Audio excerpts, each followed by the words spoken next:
Welcome to Healthy and Active in the Couve. I am Nick, and I am a certified personal trainer with NASM, also a certified nutrition coach. And with me, as always, is Dr. Trent, who is a physical therapist, runs all kinds of cool things that we can talk about later. But he does physical therapy and he does run coaching and chi running, which is fascinating. And our topic today, we're kind of moving up the body slowly. We started with feet and ankles, and we did some things about knees, and we've talked about nutrition and mental health and everything. But today I want to talk about the hips, because for me, hips get exciting as far as so much going on there. It is so complicated, but it's fascinating to me, as far as where our power comes from, and also where a lot of dysfunctions come from.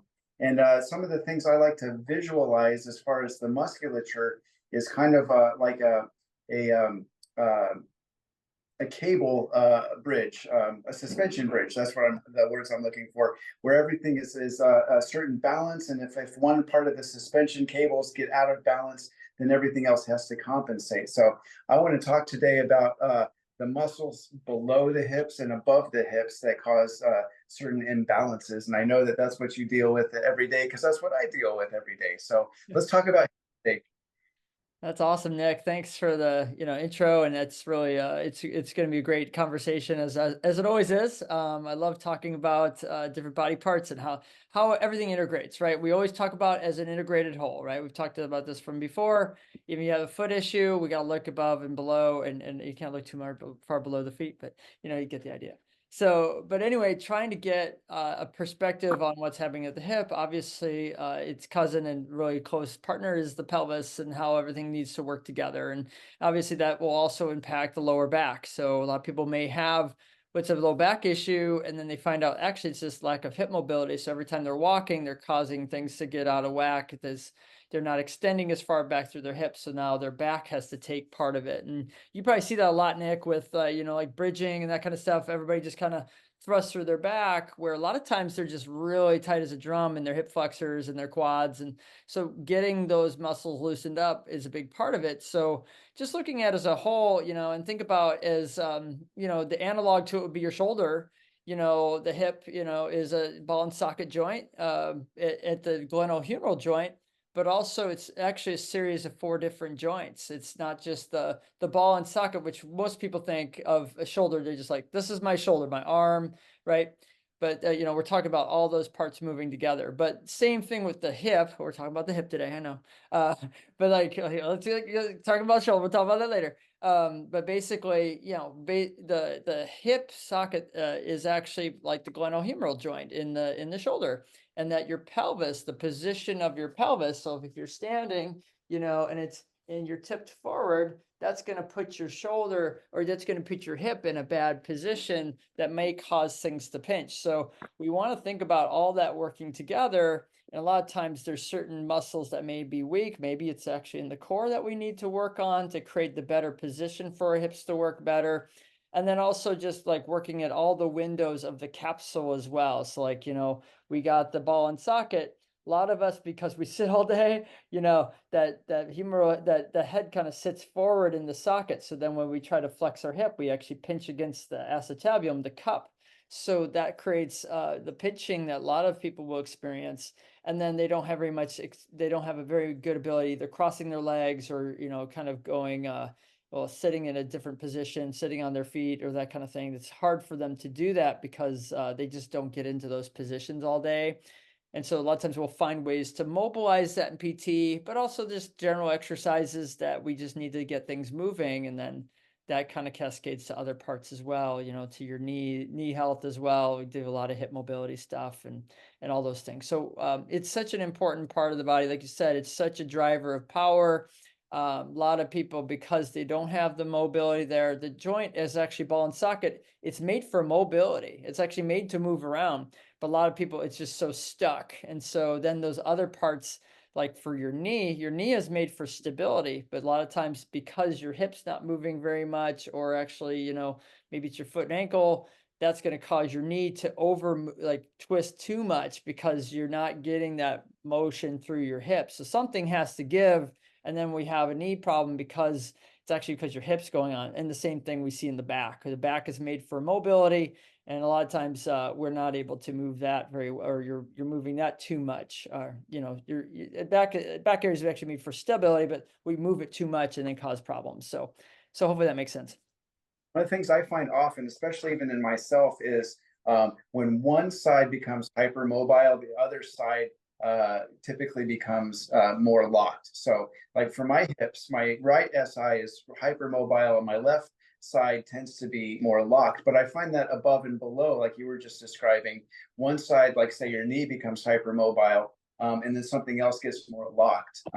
Is that something that you find also in your practice, as far as the way the body compensates? Something's got to give, and then something else has to kind of take over the stability for that. Right, for sure. Yeah, all sorts of things are like that throughout the body because, like, you got to move your body through space. So, like, in order to get your leg to go forward, you actually have to have something move. If something's not going to go, then other parts have to have to move maybe against their will, kind of, because something needs to go. And so, and same thing, like if something's hypermobile, and that's where a lot of people with, if there's certain muscles that are tight, actually a lot of times they're tight because the brakes are being put on because they're actually trying to create some stability. A lot of a good example of that is the hamstrings. Those muscles tend to get really locked down. And a lot of times when we're bending forward and we think, oh, I got tight hamstrings, but a lot of times it's because, boy, I don't have any stability in my lumbar spine. So I got to do something to hold on. So your hamstrings do more work. And so, and actually a lot of times if we do a simple drill, like for example, if you do it like a forward bend, and actually you do like a little squeeze between your knees, like with a foam roller or something, you squeeze the foam roller and then you can go down further.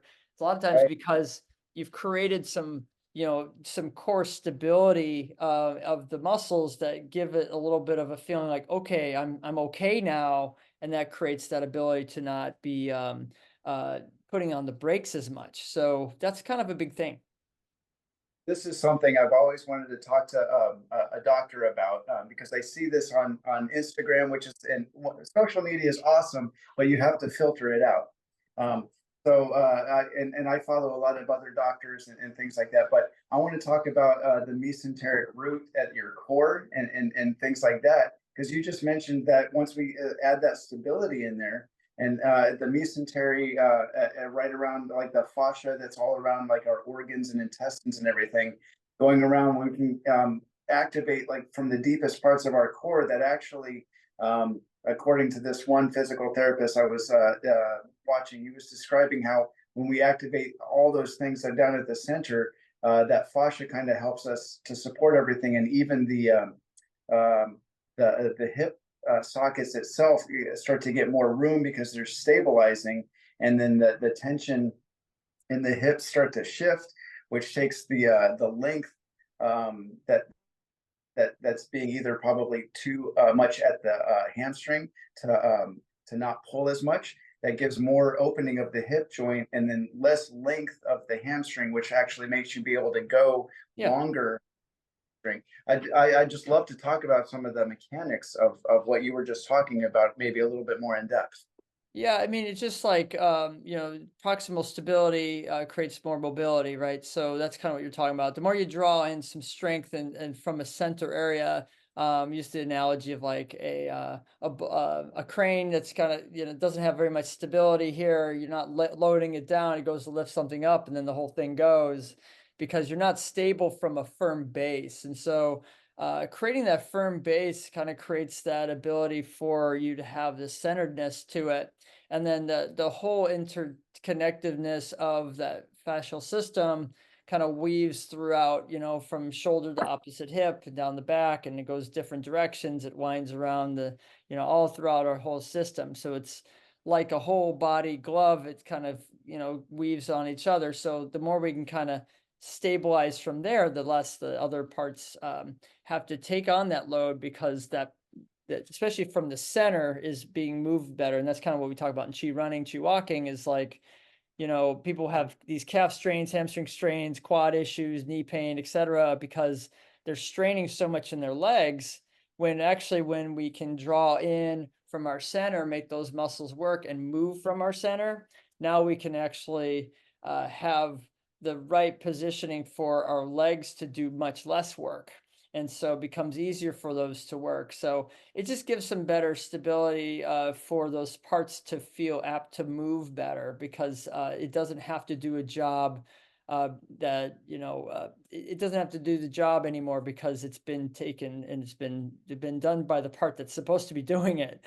And so it's really just about that, and Danny Dreyer, who's the author of Chi Running, he would say that basically body parts are made by, like their size is according to what their jobs are. So like, your core, big muscles here in your core and your hips, those are big, big muscles. But then you got the little tiny muscles in the foot and the ankle. And, even though they're at the bottom and they're taking on a lot of load, but in terms of musculature, pure work that needs to be done by them, it should be done more by the structure, but not like by force, by movement. So it doesn't have this, you shouldn't be able to lift something really crazy heavy with like one single toe, but obviously with your core and you're able to push and lever from a lot. So a lot of times if that's not working well, then we have these other parts that are locking on. So the more we can kind of let those other parts, let those proximal parts work a little bit more and then let your body move a little bit, according to the plan that nature gave us, we're not pushing as hard through there. So that's kind of what decreases injuries. Well, something that you said at the beginning, that's fitting in line with this. The more that we talk about the interconnectedness, I see a lot of people with back pain, and for me, pain is an indicator not of that area is the problem, but that it's absorbing a lot of the problem from somewhere else. And when I think of the hip structure in relationship to back pain, my first thought is to strengthen the glutes and the hamstrings and the core, not just the front of the core, but the whole stabilizing aspect of the core, so that you can get the pelvis in a better position for the lumbar to move the way it's supposed to. Mm-hmm. And because say the hamstrings may be tight, but that doesn't mean that they're strong. They need to be strengthened. The hip flexors may be too tight, but we sit all day, so they're tight and weak. So we need to strengthen those a little bit. And then in order to do that, to push the hips forward, we need to activate the glutes a lot more. So would that be an approach that you would have also as a therapist Oh yeah, to for create? sure. And then also looking at the psoas is a huge big muscle. Just it's enormously big. I mean, it's so big from the inside of the groin. I'll just kind of do my panned out picture. Best I can do right now. I don't have the thing in front of me. So it attaches like deep in the groin. It actually Right. comes up and goes straight up into the lumbar spine. So a lot of people don't know that the hip flexor, like, okay, well, I'm lifting my knee, but like where's that levering from, right? It's like it's attaching to your hip, but then it's attached to the front and the side of your lumbar vertebrae, like the vertebral bodies. And so if that muscle's tight and you're putting leverage through it, and that extra tightness creates that compression, so people will have disc issues. A lot of times it's corresponding to that tightness in the hip flexor, and also like the relative weakness of that area that's not able to be stabilized as well. So we find that that's compressed. Also SI joint issues, it's all compressing that area from your low back, anywhere from here to here, it's compressing if it's tight. So the more we kind of work on that lengthening, that really creates a little bit better mobility for those issues. So we definitely find that that's a huge area to need to work on. And I'll do some soft tissue work in there, but also work on movements, opening up with a lunge type stretch. And then I also work on getting your body in balance. So like looking at how your whole body is lined up. If one side's off more than the other, we're going to do asymmetrical exercise to balance out the body. So I don't just do like straight up, just stretch, stretch, stretch. It's actually, it depends on how things are, like if they're at an oblique angle or whatever we need to do to balance it out. We kind of can, in the clinic, kind of figure out what things they need to be doing specifically in their plan. Well, and when you say lengthening, do you mean stretching or stretching in combination with the natural movement and strength training type of stretching? Yeah, you're just trying to get lengthening. Stretching is kind of more, it doesn't create it just depends on what we're trying to do. You're trying to get, but basically you're trying to create more function through the movement. We're trying to create, more lengthening through that whole phase of activity. So whatever they can do. So a lot of times people are not moving much. We got to see where that back starts to low dose. So if you're lifting that, if you lift that leg out towards the floor as you're laying down, your back starts to come up. Or if you're Yeah. lunging and all of a sudden you see that to start to compensate, well, you got to find out where that range is and kind of work in that zone and kind of gradually build that up. But that's kind of where we just try to get that going. And then we try to impact the soft tissue as best we can to kind of increase that load, the famous couch stretch, as many of you may know, just trying to get more, which is just kind of putting your leg back on something. You're here and then you're putting your leg back on something, but you don't want to overarch your back. So you want to be here. And then this is probably too high for me, but the idea is like trying to get your glute to kick on and hold this stretch for a while. It actually works really well on a couch itself. But the idea is like trying to get get some opening up of that. And then, a lot of stretching. If you're going to do stretching, that's going to take a good working up to in terms of long load, long, slow load duration stretches. So basically up to 3 to 5 minutes of holds of those movements. And so that becomes challenging for most people. Most people hold it for 30 seconds and that's it. But like, can you hold it for a long time, breathe it out, like go for a long time, because you're then creating a plastic change in that tissue. So you actually, because we have tissues like viscoelastic, which is rate dependent. And so we're trying to go longer, longer, longer, like taffy. There's a zone in our tissue that's like elastic, and that's just like a rubber band. It pulls out and then comes back. But we want to kind of get this pull, hang out there, and then kind of tease it out and get longer. And then it doesn't quite go back all the way. And so then we can kind of train up that distance a little bit longer. That takes time. A lot of people can't build up to 3 minutes. It's just too much for them. So just start really slow, take a long time, go way lower than you think you can go, and then try to build your time up and then see if you can hang out there, especially towards ends of sessions, that kind of thing. We don't like holding like cold stretches, but the key part is getting you to doing that more will be helpful for those kind of things. Well, one of the things that you talked about breathing through, we're doing this. I love that idea, especially talking about the psoas, because the diaphragm is right above the psoas. And when we breathe deeply, it kind of massages the psoas on the top. And while we're doing the stretching, it's going to help release that muscle as far as that goes. But then the mechanics too, it helps the ribs to move. And then the diaphragm, we were speaking earlier about like the imbalances in our body. Diaphragm is heavier on the right side of our. So the more we can get, I think especially my right psoas is the one that really starts to Big feel liver there. Yeah.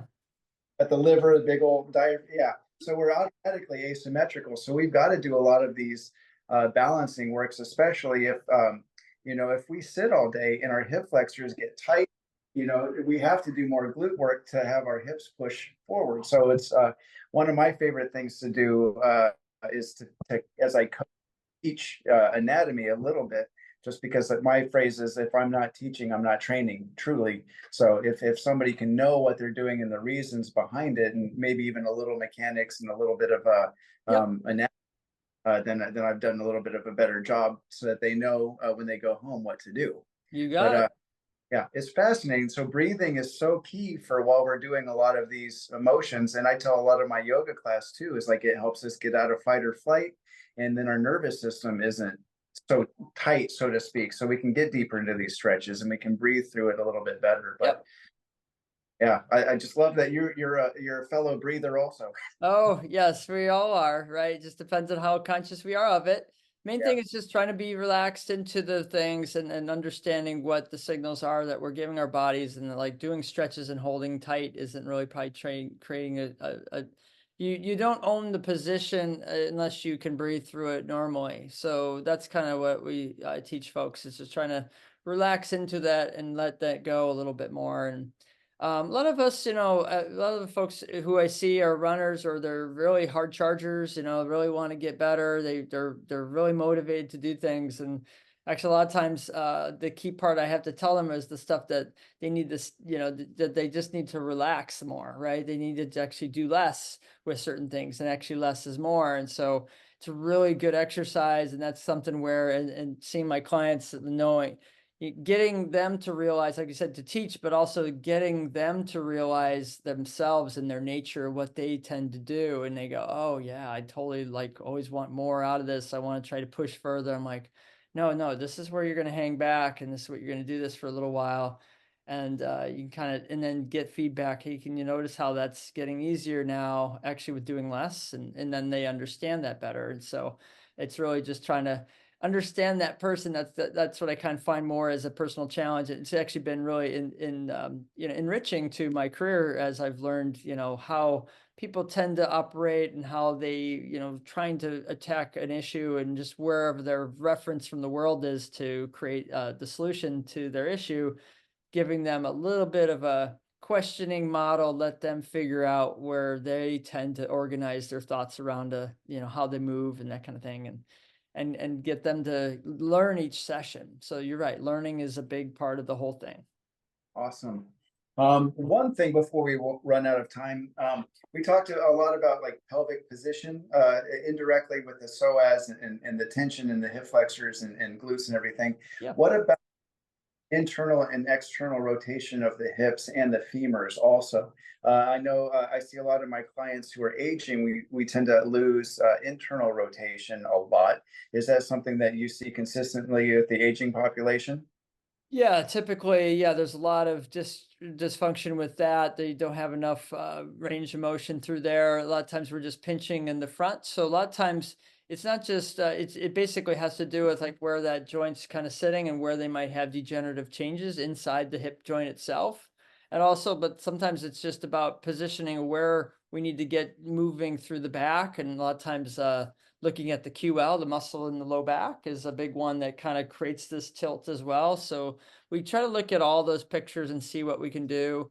A lot of times we'll use some thick bands to kind of get some distraction of the joint and help that out, or also do some hands-on manual work in there as well. But we see that a lot, but a lot of times we also don't have much activation through that muscle, like those muscles that are little stabilizers of the hips. So the more we can kind of do some rotation through there, and find some simple exercises you can do side lying, or some people can't really tolerate like a frog leg type position, but you're trying to do some sort of movement where you're actually getting motion through that, just like we talked about the hamstring stuff or the hip flexor stuff, like trying to get more length through the range. So actually have them go into those positions and actually work those muscles out of that range, and kind of work through ranges that they have, and try to get those little muscles to help keep that joint kind of centered in the socket. So certain muscles are weaker, some muscles are tighter. So the more we can kind of do those little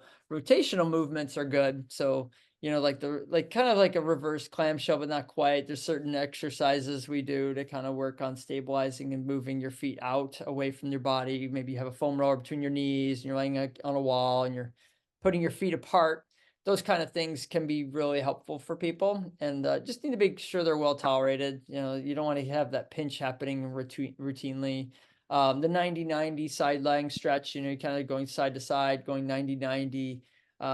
Hopefully that makes sense to most people, that you're kind of side lying and kind of crossing over and kind of going back and forth. So I guess I can kind of show it. Let's see if I can do it. Why not? So can you see me? Let's see. So if I Yes. like here, it's like, like this, right? And then you're kind of crossing over and going like that, but then you can kind of come down like this. But then also that back leg, you can kind of start, you might have to come away and then just do some like lifts like this. Yeah. It gets harder when you come up taller, but you Right. kind of see if you can get that kick muscle of that hip into rotators. And that's actually working, little muscles in the front of the hip here to kind of rotate it in, but also hamstrings. So Yeah. hamstrings are rotators of the hips as well. So there's so many different muscles that work together. And so a key part is like you just go through these motions. A lot of times we get into the nerdiness of figuring out what to do, but like that's what we're here for. But like Right. But the idea is like just get into these positions and we can get people into that position regularly. That will really help with hip health. That really is a nice way to open up. So know what? Maybe one of the next talks we can have you come over and talk with us is about hips because we've done some knees and we've done some feet and everything, but I'd love to have you come and talk about hips sometime. So yeah, maybe happen. So I am running out of time. I'm going to have to wrap it up, but I'd like to come back to this again because I think hip health is super important, and I'd love to give some examples like what you were doing. One of my favorite things, like you were saying, I use a yoga block in my knees and then do the ankle separation. But whatever you do to get that movement, that's amazing.